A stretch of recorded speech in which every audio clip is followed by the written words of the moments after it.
Business is all about solving problems, and the sooner that you can identify the problems that customers have in whatever market it is you serve, the sooner you're really going to work out how you can really make money in that space.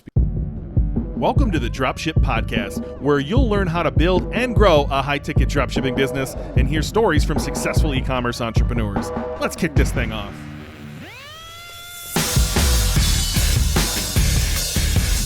Hey, welcome to the Dropship Podcast. And today I want to talk about how business is simply solving problems. That's it. If you can solve problems, which I'm going to show you a bunch of stuff that you probably already do in your regular life that might tell you you're good at this. If you can solve problems, you're going to make money. That's all business is. I heard John rant on this. I took a note. Sometimes I take notes so far out John doesn't remember. So if John doesn't remember, we're going to jog his memory today. But that's it. That's all business is. You're simply solving problems. And if you can solve someone else's problem, there's likely a monetary value associated with you solving that problem. Absolutely. And so it's a good way to think of business, to view it through this light, is that customers come to you because they have a problem and they need a solution that will provide them an outcome. So every customer for every business is paying for an outcome. It doesn't matter what sort of business you have, whether you're providing somebody a physical product, whether you're providing somebody a service, whether you're providing somebody information, like whatever it is, people are really buying the outcome, but the outcome is defined by the problem, right? And so it starts back at the problem. And when we talk about, in marketing senses, you have people that move through the different stages of the customer journey. It's like they're unaware they have a problem, then they're aware they have a problem, then they look for the solution, and so on and so forth. So business is all about solving problems. And the sooner that you can identify the problems that customers have in whatever market it is you serve, the sooner you're really going to work out how you can really make money in that space. Because if you're the business that solves those problems, provides the answers, provides the solutions, which therefore lead customers to the outcome that they desire, then you're going to be the business that makes the most money. It's really easy to fall into the trap when you run an e-commerce business that, I'm just selling people products. That's why people are coming to me. They're coming to me to buy a product. If you think about your business that way, which is what is happening, but it's not really what's happening. What's really happening is that people have a problem they want to solve and they want an outcome. Like, people don't buy an infrared sauna because they want to sit in an infrared sauna. They're buying an infrared sauna because they want to be healthier. They want certain health outcomes. They want to be able to sleep better. They want to have better skin, like whatever the health claims are around infrared saunas. It's attaining those outcomes that people are buying. The sauna is the vehicle to getting those things, and that's why they have to buy a sauna. Nobody's buying a sauna so they can say, I've got a sauna sitting in the corner, aren't I fucking fantastic, right? Now, they might say that to their friends, and so their problem is status. They're buying the expensive sauna to put in their room, not so much because they care about the outcome, like the health outcome. They want to say, hey, I'm cool, I got a sauna. You don't. So therefore, they figure they've got better status. That's still an outcome. This is why anybody buys exotic cars. It's a status thing, right? That's still a problem. And problem, I don't feel like I have enough status within my circle of friends, amongst my peers. So I'm going to buy something that will make me look like, or think I look like, I'm more successful than I currently do. I've solved my problem. My outcome is status. If you're listening in and you'd like to take the first steps towards building your own high-ticket dropshipping business, head to dropshipbreakthru.com/go, where we've got a free training waiting for you that's going to walk you through the first steps you need to take to start your own high-ticket dropshipping business. And I'm going to walk you through an actual example of what one of these businesses looks like. And so when you think about it in that way, rather than thinking about what products do my customers want to buy, ask yourself, what problems do my customers want to solve? Then you're really getting into it. And where this helps you phenomenally is in your marketing. So, high ticket dropshipping, We talk about doing things like SEO. We talk about running ads. We talk about producing content and all of these things that you do as part of your marketing strategy. Well, all of those things become really easy when you know what problems you're solving in your business or what problems your customers have that you can help them navigate through. And on a recent podcast, we had one of our partners, Sharon, on talking about her $90,000 sale and how she had to work with the customer for that. And I shouldn't say she had to, like that's a bad thing. Like she got to work with the customer over a series of months to get from the problem they had, which was, I need this type of system. It's complicated. It's customized. How do I know what I need? Like, I know the outcome I want, which is, here's the outcome over here that I need to achieve in my business, with our water supply. But how do I get there? This is confusing. These products are big.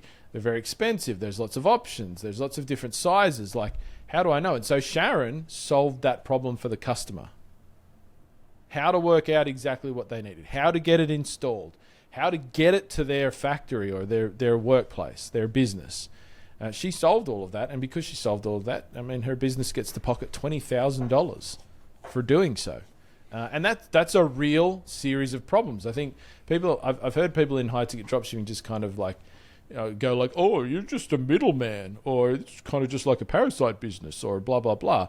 Well, no, it's not, because that, it's not merely putting a product in front of somebody isn't really the problem you're solving. You're actually solving a whole series of problems. And I think a lot of people really overlook this.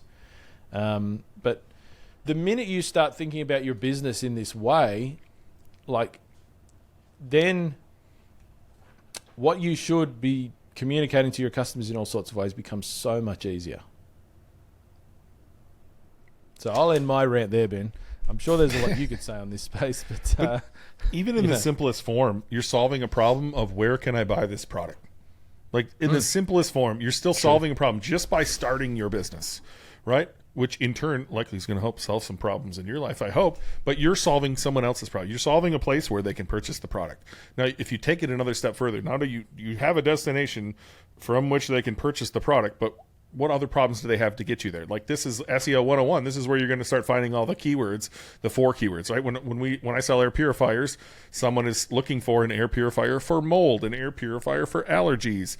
All of those people have a outcome they'd like to have, which is they don't want to have mold in their house anymore, or have spores that they're breathing in, or have allergies anymore, right? They know they need an air purifier, which is great, and I've given them a place to purchase that, but now I need to work backwards and solve all their problems. You can do that through keyword research. You can do that by talking to your customers. That's what business is, and I love that you brought up Sharon. She solved a lot of problems in order to make that order happen, but somebody has to solve those problems. And so, why not you? Why not the person listening to this? And I know when I first started, I didn't believe I was it. I didn't believe I was a business person. In fact, someone we both know, John, sitting back here. I hope he listens to this. He also identified, I'm not a business owner. I don't have what you have. But we're all the same. We all just solve problems in some way, shape, or form. You might solve them in your job, but you can solve them in your business. And the bigger the problem you solve, the more reward you're going to get. And so, when I look back at some of our students, at some of the things that they enjoy solving problems outside of business, there seems to be a trend line. I went to ChatGPT to help progress this trend line, and it spit out even more options of ways that I solved problems when I was younger that I didn't even know led me to being an entrepreneur. So I've seen this in video games is a good one. Anyone who's really, really good at video games, or just really played them a lot to get good at them, you have to solve problems to get good at video games. A lot of people might think you're a loser. I don't care. I'm not judging you for how much time you spent behind your screen playing video games. You're inevitably probably going to be pretty good at business. Poker's another one. If you spent time to get decent at poker, you're going to be good at solving problems. You're also going to be good at dealing with people. Board games, if you played a lot of board games as a kid and you spent a lot of time getting good at that, those are the 3 I came up with. And then I went to ChatGPT, and it started naming off almost every one of these is something I did. One that stood out to me was tinkering with electronics and gadgets. I used to take apart things that didn't work in our house and try to figure out why they didn't work. I was not successful. on most of these things. But I do remember having like a radio and a TV, those big ass fucking tube TVs we had when we were kids, like torn apart in my room, just trying to figure it out. I was trying to solve problems, right? Big in our house is Legos. I never got into Legos personally, but that's another one. The Lego sets that are out there nowadays are bananas, dude. Also very spendy for the really big kits. But that's a big problem to try to solve.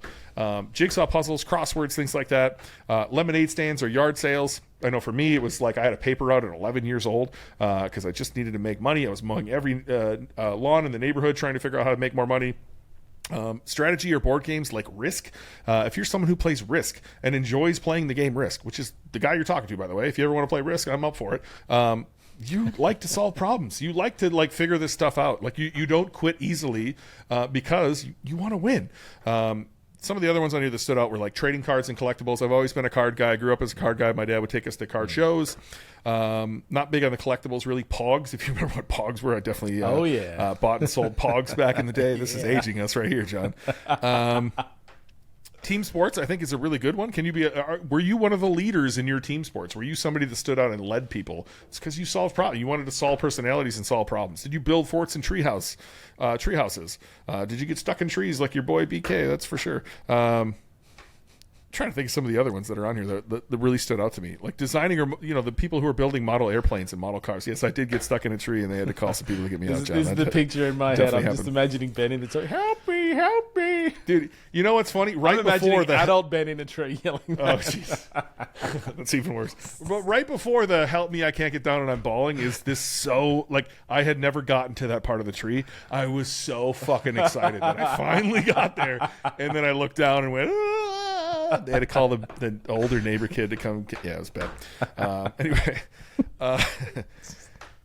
so there's a lot of things that I think stand out as far as like ways that you problem solve as a kid. That to me, that wasn't the traditional. Gary Vee talks about how he had lemonade stands and he was riding around on his big wheel and fucking recruited the neighborhood. And a lot of people think it's like that. Or if you go listen to my old podcast, the BK Show, it's still out there. There's a bunch of people on there who told their story of really random stuff. Like Tony was. Importing fireworks from the USA and selling them in Vancouver in like grade school to like make extra money. Like there's stories like that are cool, but like there's a lot of other stuff that stands out, like video games, poker, board games, playing games like Risk, playing simulation games like SimCity or Roller Coaster Tycoon, and like really getting into it and trying to solve problems and get better at that stuff. That's a really good sign that you like to solve problems. And so you can choose to go solve problems in someone else's business for the next 40 years of your fucking life, or you can solve them in your own business and solve someone else's problems, hopefully someone you like serving, and solve their problems and be rewarded for that in your own business. Be directly rewarded by the proportionate to the effort that you put in and the systems that you build. And so whenever my kids ask me what I do, John, this is what I say. Number one, I don't have a job. What do you do for work? I say I don't work. I solve problems. I help people solve problems in their business. And to me, that's really, really fun. And I think if you can frame business through this lens, it no longer is, I'm going to go do this thing that might fail and then everyone will make fun. It's more like, oh, who cares? Like, I lost this game of Risk. I can't wait to play another game. This is fun. I like solving problems. Yeah, absolutely. I think there's a couple of good kind of mindset things in there. Thinking about it like a game is one we've kind of talked about a little bit from time to time on the podcast. And that's certainly a way I think about it too. Not in the beginning for sure. But over time, you start to view it more as that. There's, a lot of people refer to marketing and businesses as the game, like you're a student of the game kind of thing. You know what I mean? Like people who have been around it for a long time. I think that's a really, really fun way to think about it for sure. I think, people really overlook the significance of the problems that they solve, I think as well. And I think that's because it doesn't feel like a problem to you, but to your customers, I mean, these are, significant problems. And you're improving somebody's life by helping them solve their problems. Even if you view it purely as like a transactional thing, that's not how the person on the other side feels. So I think it's, if you think about your own life and your own journey, you can probably think about times where somebody in a business somewhere has really helped you, and reflect on that, because that's you. Like when you start a business, you're that person now. You're the person, and you get to have those opportunities to help somebody in a way that they're not currently getting help, and really, light up their day, light up their week, give them a memorable experience. And I think that's a really fun and powerful thing to be able to do, for sure. And when you frame it through outcome, it gets fun. Like think of a very simple business, like a car wash. What do? I own a car wash. Like that sounds shitty to me. It sounds okay, but like if you really sat there and thought about, and my friend is just bought a new car, and every little crumb is getting picked up. He's taking very good care of it. He's that guy where I picture like when he comes out of a car wash that didn't scrape his car. He gets out and he admires his newly shined wheels and things like. Think about that outcome you just gave somebody who's fucking thrilled that you helped them like take care of something they prize, right? Cars cost a fuckload nowadays, right? And so like imagine, someone who's finally bought their new car and they're taking care of it. Like you can frame any business you own through that problem solving lens, getting someone to that outcome to make it sound way more fun. And when you think through that lens, not through the transactional side of how do I get another sale, it's more like how do I make that guy have that feeling again? How do I find more people who I can give that feeling to? You're going to get more creative with your problem solving as well, which is only going to lead to better outcomes for your customers, which is only going to lead to them telling more people about your business.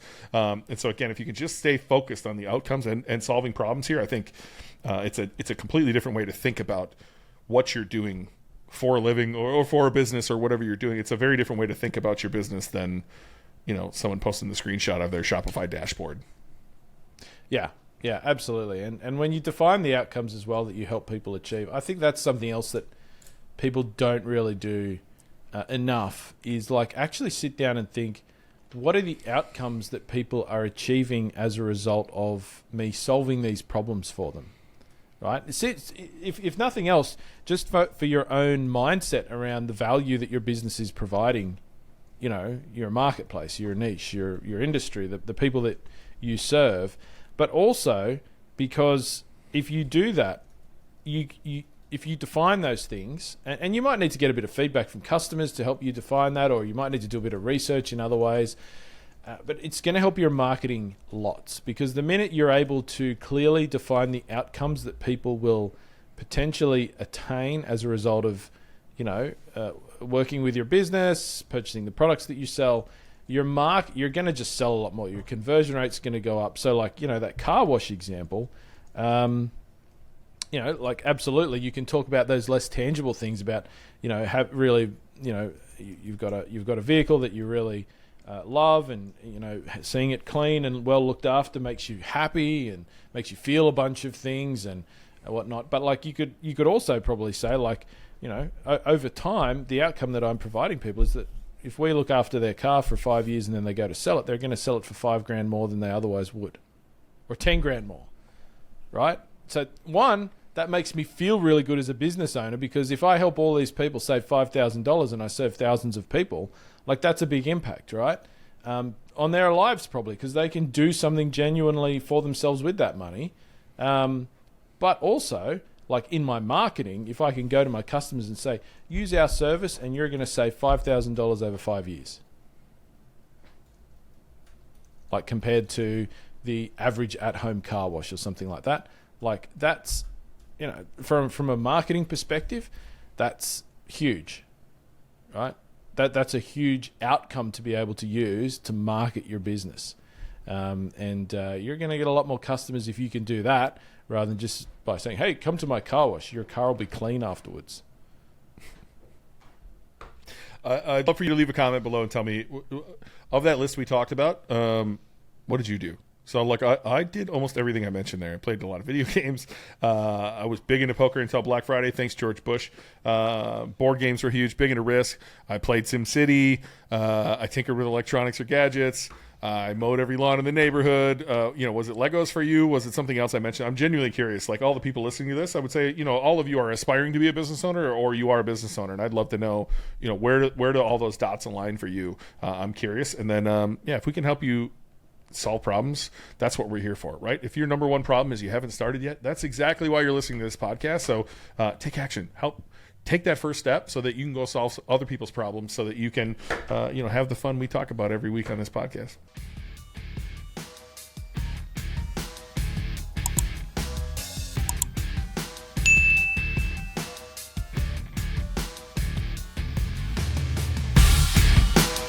Thanks for listening to the Dropship Podcast. You can find all the show notes for this episode at dropshippodcast.com.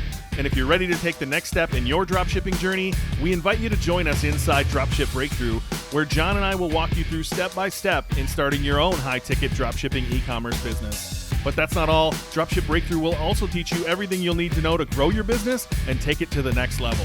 So head over to dropshipbreakthru.com and sign up for our free training that will help you take the first steps towards building and growing your own profitable high-ticket dropshipping business.